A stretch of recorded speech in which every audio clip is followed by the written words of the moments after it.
Maxima – šeimos mėnuo. Tik tokiame pasaulyje, kuriame kiekvienas rūpinasi ne tik savimi, bet ir kitais, viešpatauja harmonija.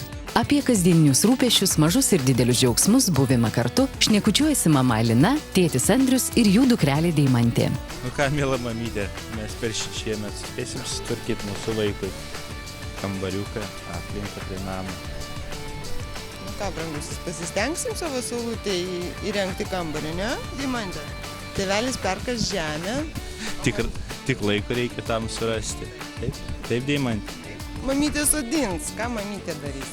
Su Deimantė. Tau mamytė mūsų vaikas padės, va Deimantė, su grebliuku, kaip tu dabar. Va. Visą laiką padeda tau ir pakasti, ir sodinukus prilaiko, ir nuplėšia lapus. O tėvelė, o kaip mes atsilyginsim savo vaikų už pagalbą? Mes į kambariuką padarysim. Taip, Deimantė, didelį. Žaisliukų ir taip turi.